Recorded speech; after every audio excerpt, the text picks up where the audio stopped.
everyone, I'm... Rachel? Hmm? Since when did I have glasses? You didn't know this was before? Well, no, I was too busy noticing I wasn't moving. Oh yeah. You wanna do the intro? Okay, sure. Hey everyone, I'm Sparkles, and today I'm going to make a steampunk doll. I was inspired by the epic doll collaboration literally forever ago. But by that, I think you know how long I've been working on this video. But I think she's one of my best yet. So, let's get started. I'm going to be using a Frankie doll for this custom. Now, mysteriously, her leg has been replaced with a wire prosthetic. I'm just kidding, I did that. It took off her leg, which was a pain on my bum, and made her a wire leg, which bends at the knee and can articulate using a nut and screw. I also thought of making her a prosthetic arm, but we'll get to that later. Anyway, I still like alloys and remove the factory paint with acetone, cut the hair close to the skull, and take her head off using hot water. I also removed the hair plugs using pliers, and she's all clean and ready to customize.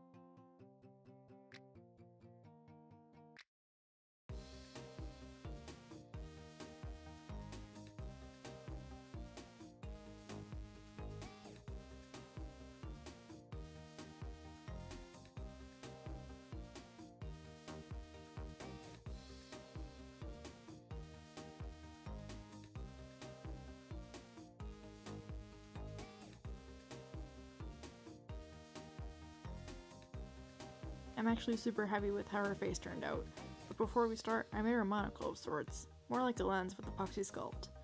I mostly got inspired by Doll Mill's Steampunk doll to do this.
Once I get the shape I want, I stick in bent wires to be the clasps and hold on the straps.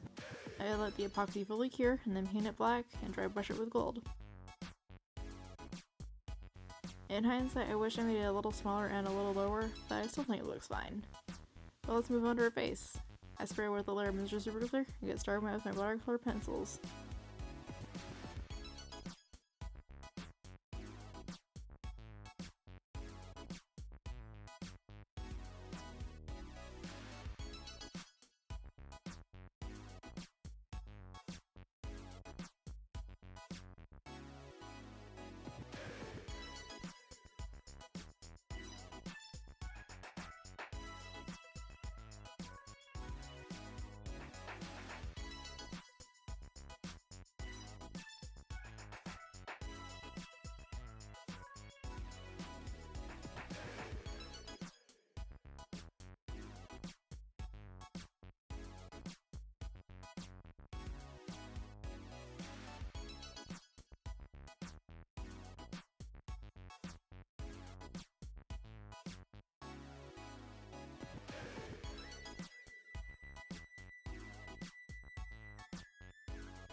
This time I focus more on the pencils and the fact that I can activate them with water, and use a teeny tiny touch of acrylics at the end.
I swear one last time, and for a final touch, I use Liquitex high gloss varnish to give some life to the eyes and lips.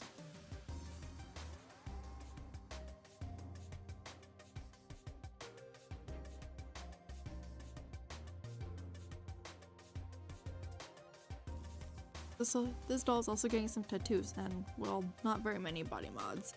You already know about the leg, but her arm is a different story. I got really inspired by Delightful's Titanium doll's prosthetic arm. I wanted to try something similar, but I realized that because I'll be making her 2 outfits, and I would need to change her clothes a lot, and I don't want to get too complicated.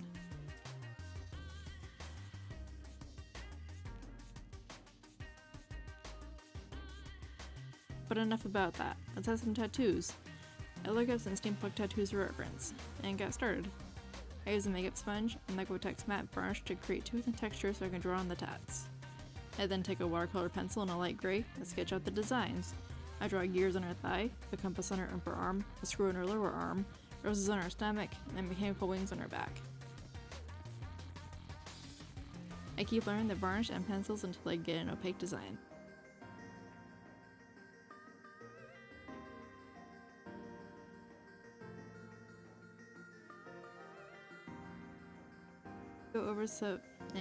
I then go over some tattoos with acrylic paint to make them more opaque. I learned this technique from Elementary Dolls. Go check her out, she's super talented. And while I'm at it, I layer the varnish around her joints to blush the body with pastels. Looks good.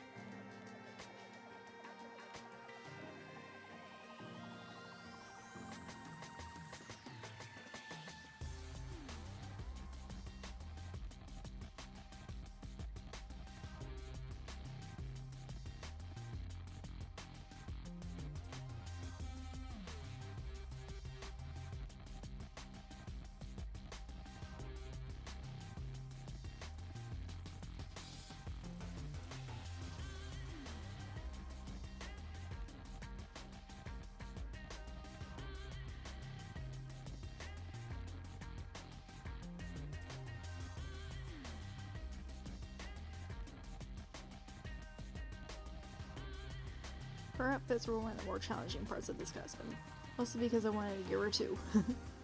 I wanted to give her a more formal, everyday look for her normal life and a more maneuverable and badass look. So I make a pattern for a layered circle skirt dress, a white collared shirt, and a corset. I cut out the pieces and sewed them together, and voila! Okay, it wasn't that easy. I actually struggled a lot with it, and I wanted to get her, and I didn't get it right the first time. So let me show you a diagram real quick to explain what I did. I made her a white colored shirt by sewing the front and back shoulders right sides together. I then take the 2 sleeves and sew them right sides together to the shoulder seam. To finish it off, sew the side seams together, right side together as always. I sew a strip of Velcro to the back so it can be removed as needed. For her skirt, I make patterns by measuring the doll's waist and dividing it by 6.28. I'm honestly not sure why either, but I learned it from Annika Victoria and I trust her sewing techniques. I then make 3 measurements of how long I want the layered skirts to be and cut out the length to make 3/4 circles. I do that because I fold the fabric in half one way and half the other way to make a right angle skirt where I can place my pattern and cut it out and have a circle, and that's why it's called a circle skirt. I layer up the skirts, and for a little extra touch, I want to add some red that makes give it a pop of color and bring the look together. What I did first was gather a rectangle of red cotton and sew everything together, but I changed my mind when I sewed everything together. I want more volume and poofiness, and it all just seems stiff and weird. So I seam rip all the work I just did and cut the rib pieces to be circle skirts too. I hem the edges and sew them to the skirt. I create the top portion of the dress basically the same way I did with the undershirt, but make the neckline scooped. Keep it as a tank top. And I sew it to the big skirt. And finally, when we have everything pieced, we can sew along the back and add a snap, and it's all done. I make her a messenger bag for her formal wear with pleather and some fun charms, using a pat pattern I made a while ago. It's kind of a bucket bag, so I sew the big rectangle side right to the right side, stitching the small bottom piece. Sew up the side to close off the bag and add the flap to the back.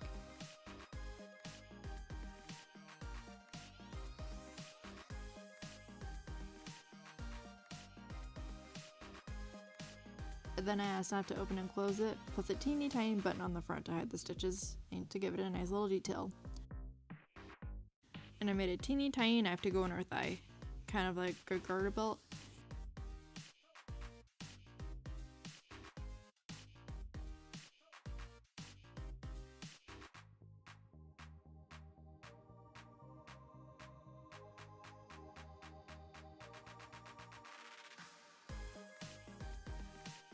And for a prosthetic foot, I wanted to cut a piece of wood to be her foot, but I didn't have the time or the right tools to get it right. So for now, I made a prosthetic foot with polymer clay and painted it brown and brushed gold on.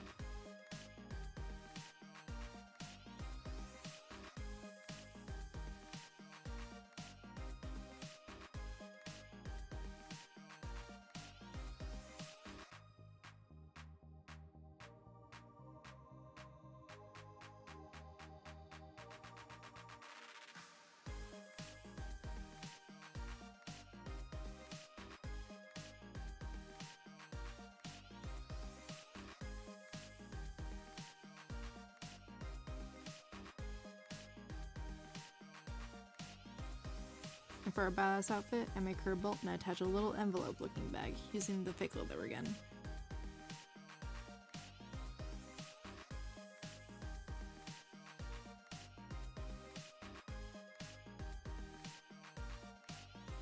And I dirty up everything using acrylic paint again.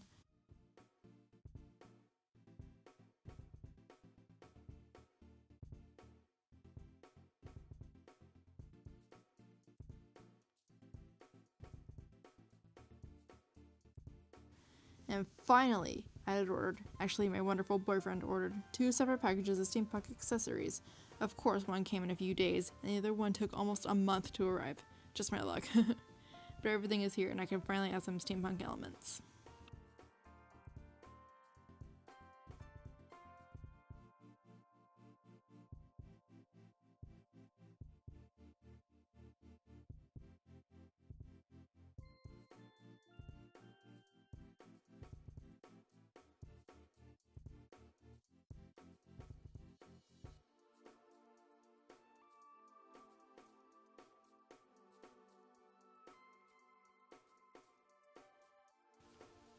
Like almost every doll I've made on this channel, I make her a wig cap using stretchy fabric and school glue.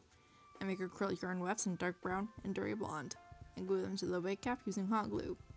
I make her 2 wigs because of the whole 2 personas thing. For her formal wear, I just leave her hair down, and for the badass look, I put it up in a bun and leave a few pieces on the side. You may be wondering, why didn't I just make her one wig and just style it for both looks? Well, I just said it. I would have to style it every time I wanted to change her. I'm not a very good doll hairstylist to do that. Plus, it would be more convenient. I think anyways. Anyway, with a few more gears and bits I got from Michaels and Amazon, she's finally done.